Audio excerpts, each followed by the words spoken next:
Salut tout le monde, ça va? Bienvenue sur la chaîne Étiquette et Protocole. Je suis Juliana Santiago et aujourd'hui, c'est une nouvelle vidéo de questions-réponses ici sur la chaîne.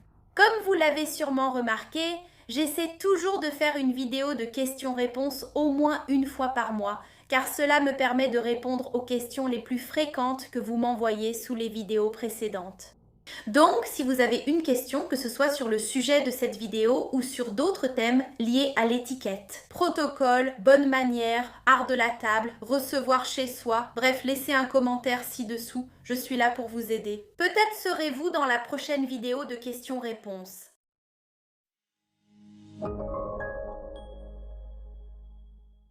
Elané Alves a demandé « Nous, les femmes, portons toujours du rouge à lèvres. En s'essuyant la bouche, on tâche la serviette. Est-ce un manque d'élégance ?»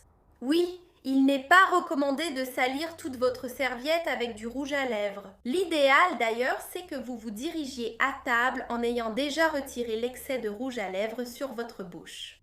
On sait que certains rouges à lèvres aujourd'hui, y compris celui que je porte, ont une longue tenue. Souvent, quand on mange un plat gras, le rouge à lèvres s'efface et tache la serviette en tissu. Je vous recommande chaque fois que possible d'enlever l'excès de rouge à lèvres, aller aux toilettes, retirer l'excédent, puis revenez. Mais bien sûr, si ce n'est malheureusement pas possible, ça arrive.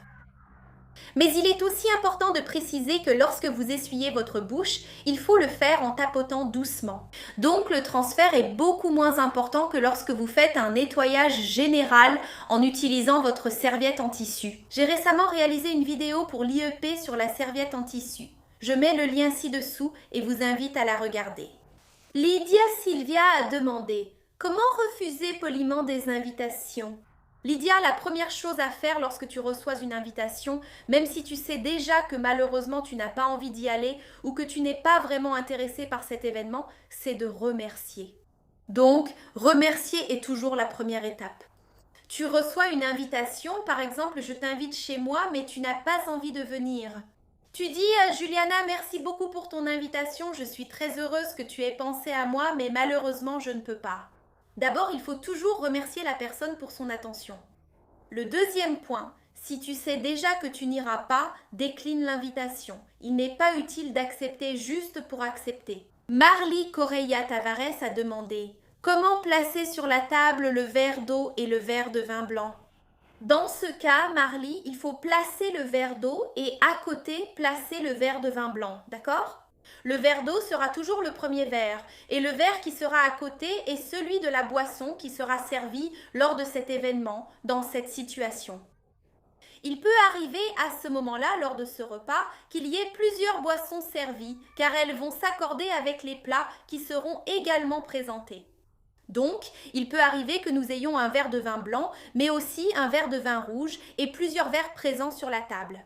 D'ailleurs, si tu as des doutes et que tu veux en savoir plus sur la mise en place de la table, les protocoles de dressage, la position des verres, comment gérer lorsqu'il y a beaucoup de verres, je t'invite à découvrir le cours L'art de la table.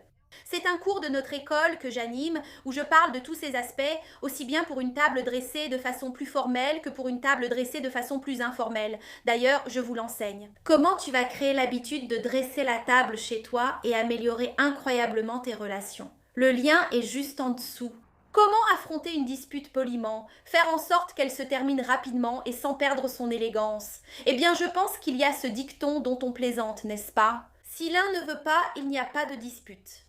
Donc, si tu remarques que ta conversation avec l'autre personne dépasse un peu les limites, que cette conversation n'est plus un échange, que ce n'est plus quelque chose d'agréable, où chacun sait exprimer son point de vue de manière gentille et respectueuse, l'idéal est que tu mettes fin à ce sujet.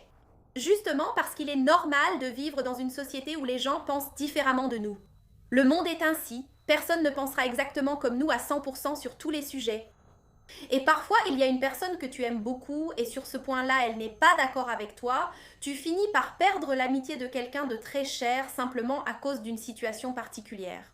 Alors, ce que je recommande vraiment, c'est d'arriver au moment de la dispute et de dire « Écoute, je pense qu'on va un peu trop loin ici, on dépasse un peu les limites de notre conversation, je crois qu'on est en train de passer à autre chose, à un autre niveau. Je pense qu'on devrait laisser cette discussion pour plus tard, parlons d'autre chose et essayons d'aborder un sujet plus léger. » Même si c'est difficile, c'est tout à fait possible. L'important, c'est d'avoir ce ressenti, cette sensibilité émotionnelle pour savoir gérer ce genre de situation. D'accord? Et ça s'entraîne totalement. L'essentiel est de voir que la discussion vire à la dispute et d'y mettre fin en lançant un autre sujet. Mundo da Lulu et da Alissa. Doit-on manger avec la main gauche?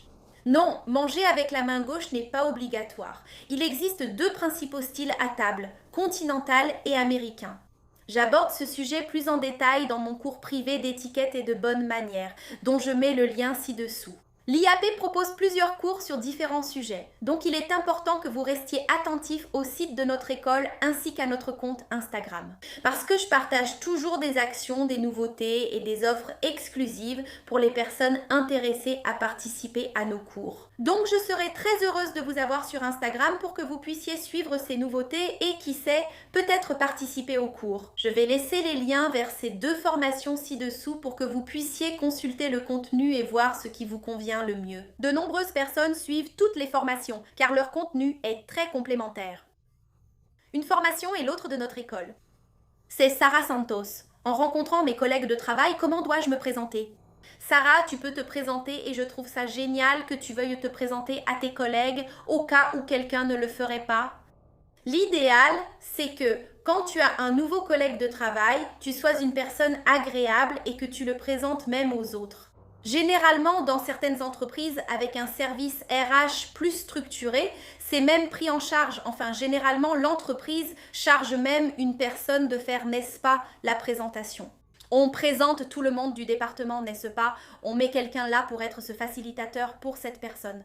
Mais si cela n'arrive pas, tu peux aller voir tes collègues de travail là à ton poste, au milieu de ta session de travail, n'est-ce pas? Des personnes de ton secteur et te présenter. C'est sympa de déjà dire quelque chose que tu aimes, qui peut, d'une certaine manière, aider les gens à créer un lien avec toi. Par exemple, quelle est ta série préférée? Tu aimes lire? Tu as un hobby? Qu'aimes-tu faire pendant ton temps libre? Par exemple, j'arriverais et dirais « Salut, je suis Juliana Santiago, ravie de rejoindre l'entreprise et impatiente de vous rencontrer et de mieux vous connaître. J'ai une fille de 2 ans qui est l'amour de ma vie. J'adore, chaque fois que c'est possible, me promener avec elle, l'emmener au parc et j'aime créer du lien avec elle. Je suis aussi mariée, j'ai un mari qui vit avec moi. Bref, je partagerai un bout de ma vie parce que parfois, au travail, s'il y a quelqu'un qui est mère ou quelqu'un qui a des enfants, ça va créer une connexion. J'en profiterai aussi pour parler de mes préférences. Par exemple, j'adore les séries comiques. Ma préférée, c'est Friends. Alors, est-ce qu'il y a quelqu'un ici qui aime Friends ? Viens me voir parce que j'adore Friends, j'ai regardé tous les épisodes, donc c'est une façon pour les gens de te connaître. Même si ça peut sembler superficiel, les gens vont t'aimer parce qu'ils auront des sujets à aborder avec toi. Oh, c'est vrai? Tu aimes Friends? Il y a toujours quelqu'un au travail qui est fan de Friends, n'est-ce pas? Et qui dit « Ah, moi aussi j'adore Friends et tout ça ». Donc si tu peux ajouter des choses qui vont créer du lien avec les autres, c'est très intéressant. Je te suggère de suivre cette voie, ça va très bien marcher. Sandra Minari. J'aimerais que tu parles du respect des horaires, que ce soit chez le médecin, chez la manucure ou lors d'une fête. On peut parler un peu plus de cette question d'organisation des horaires, disons les règles de ponctualité. Mais en général, les amis, l'idéal est que nous respections l'heure prévue pour nos réunions et nos activités. Donc par exemple, si vous avez une réunion à 14 heures, l'idéal est d'arriver à 14 heures.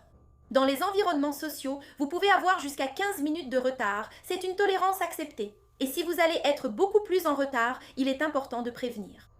Il existe une règle qui peut être intéressante pour ceux qui ont l'habitude d'être souvent en retard et de toujours dire « je suis en retard, je suis en retard, je suis en retard ». C'est que pour chaque 5 minutes de retard, vous ajoutez encore 5 minutes.